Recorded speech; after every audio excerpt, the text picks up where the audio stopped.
Morning, morning, morning. Good morning. Good morning to you. We're going to have a conversation on CARICOM now with His Excellency David Comissiong, the Barbados Ambassador to CARICOM. Good morning to you, Ambassador. Good morning, Wendy. It's a pleasure to be here with you again. Yes, it is. Always good to see you. Now, we're going to be discussing a number of issues this morning, or African Union relations with CARICOM, Barbados and its relations with Ghana, as well as reparations and other elements of our history that we need not forget. Now, first off, I believe we are going to hear why CARICOM and Africa are having these relations. My friends, African-Caribbean solidarity received a new boost on the 7th of September last year when we came together for the first ever African-CARICOM Summit. I want to let you know that it was your President's visit to Barbados in 2019, along with President Kenyatta, that allowed us, as I was getting ready to chair the Caribbean community, to agree that we should have that first summit. Alas, COVID visited us, and what was to be the first summit of June 2020 ultimately became the summit of the 7th of September 2021. My friends, out of that summit, we agreed to establish a permanent forum for African and Caribbean territories and states, and that forum would be jointly coordinated by the African Union and the CARICOM Secretariat. We agreed also to take steps that the 7th of September shall forever be known as Africa CARICOM Day. And we ask you, our brothers and sisters in Ghana, as we will in Barbados, to celebrate that day with the knowledge that those of us across the Atlantic can never be divided, not even by the forces of history or the passage of time. The establishment of this forum will allow for us to bring about synergies between the CARICOM single market and economy and the African Continental Free Trade Area. And it is significant that in both of these instances, our two countries lead the effort. In your case, for the Africa Continental Free Trade Area, and in the case of Barbados, for the CARICOM single market and economy.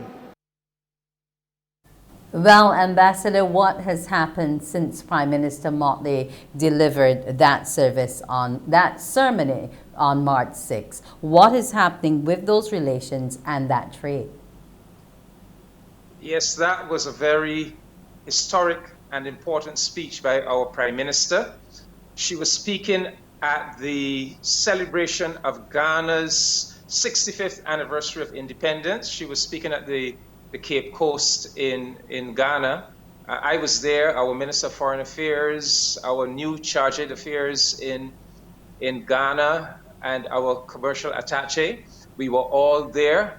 And what she is speaking about there is the fact that our future in the Caribbean is very much linked and bound up with the African continent.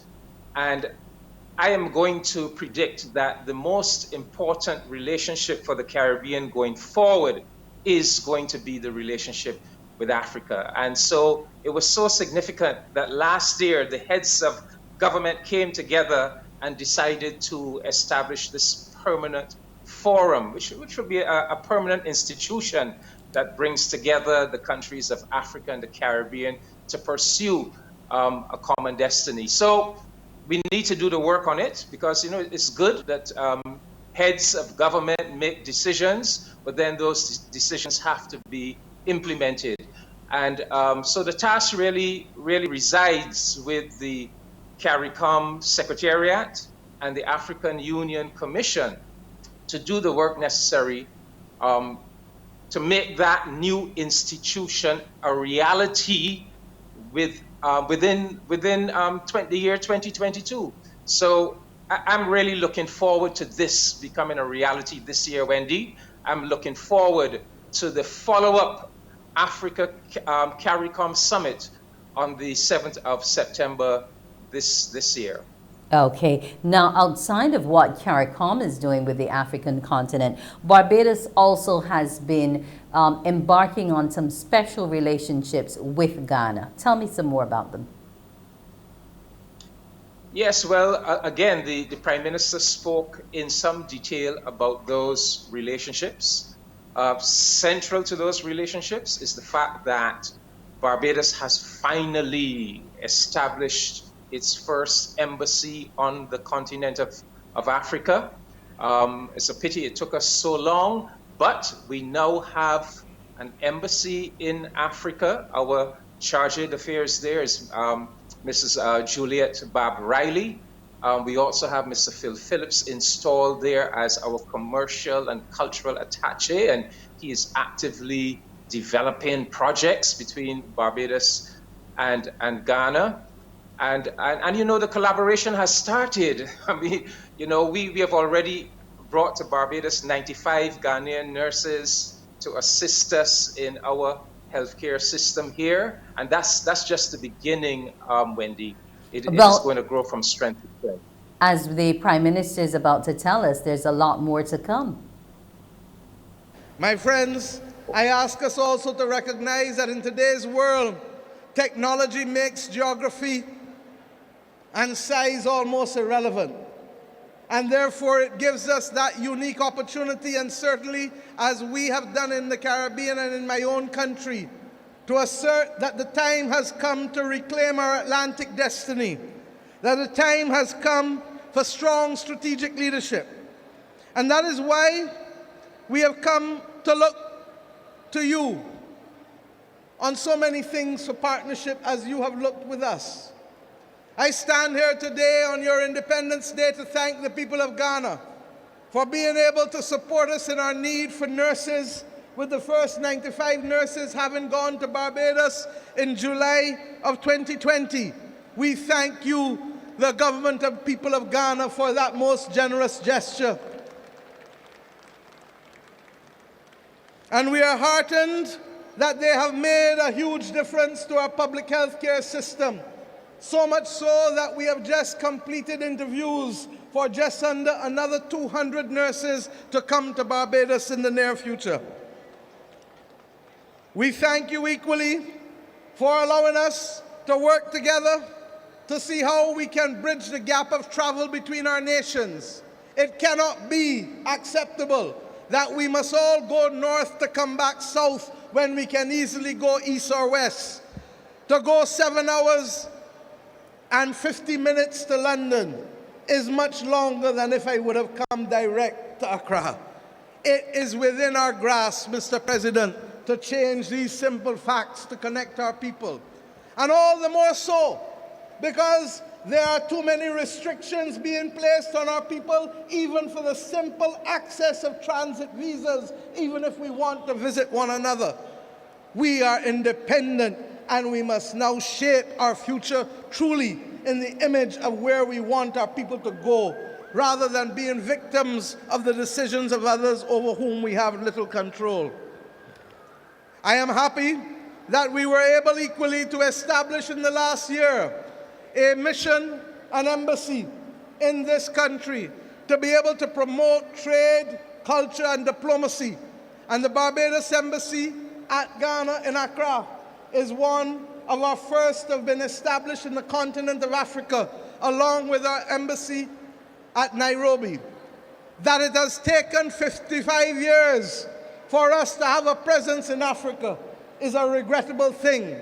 That it has happened is something of which we can all be proud, for it lays the foundation for greater cooperation between our people in the small and the large things that matter.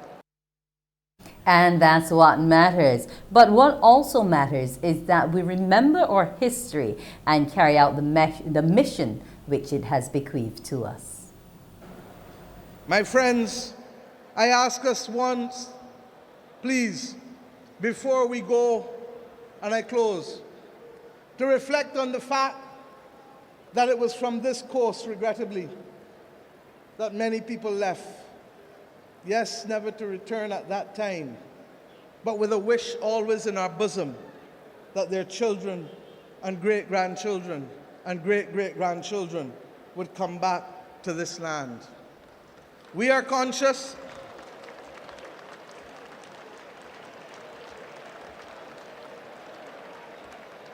it is emotional. We are conscious that those who put your family in those castles, those horror houses, whether here or in Gorée, did it because they simply did not see you, hear you, or care for you, and did it solely for the purpose of profit and solely for the purpose of power and dominion. It is regrettable that those same motives are showing themselves on the landscape of the world today.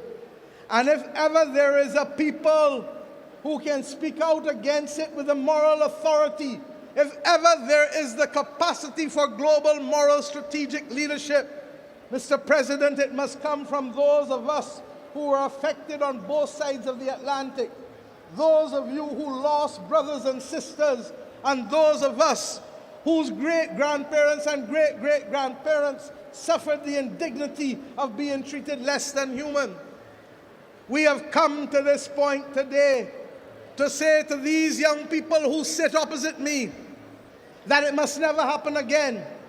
And to ensure that it shall never happen again, we shall build monuments that you shall never forget. And with those indignities, we're still calling for reparations on this side of the island. And it's something the Prime Minister is very, very fervent about.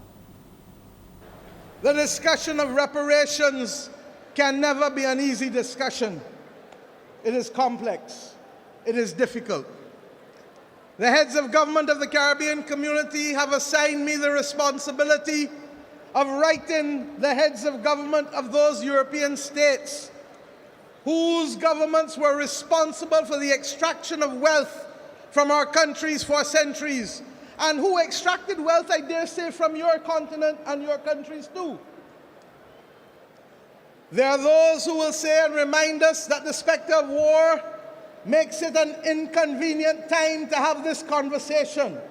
But may I say that it is never the wrong time to do the right thing, and I therefore hope that we shall have the support of Africa in these difficult and complex conversations that regrettably have led to the extraction of wealth for centuries from our nations in the Americas. Thank you, my brother. Well, Ambassador Comissiong, we thank the Prime Minister as well, and I know that you are helping to lead the charge where all of those areas are concerned. Yes, Wendy, that was an historic speech by Prime Minister Mottley in Ghana.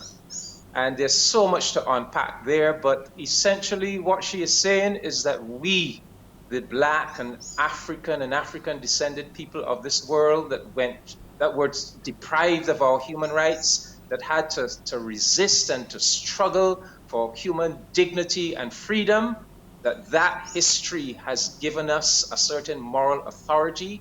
That history has bequeathed to us a mission to perform in this world, and that is that we must be the champions par excellence of the values of human dignity and human freedom and liberty. And so Africa and the Caribbean, we have to come together. We have a very important role to perform collectively in this world. And there's so many institutions in which we need to perform that role, whether it's in the United Nations, in the Security Council, whether it is with reparations and repairing this world order. That's what we need to do, and the Prime Minister is right on the ball, and she is leading that effort within CARICOM, and we must all support her. Yes, and we know that you're supporting her and bringing up that charge. I want to thank you for joining us this morning, Ambassador Comissiong. And when that flight comes about, make sure that my seat is next to you, because we'll have lots to talk about on the way to Africa. It was fun having you this morning and listening. That's a promise, Wendy. I thank you, and I'm going to hold you to it. I want to thank you for joining us this morning, because we're looking to strengthen those relations, and the work Ambassador Comissiong, our Prime Minister, and the other CARICOM leaders are doing is key. Morning, morning, morning. Good morning. Good morning to you.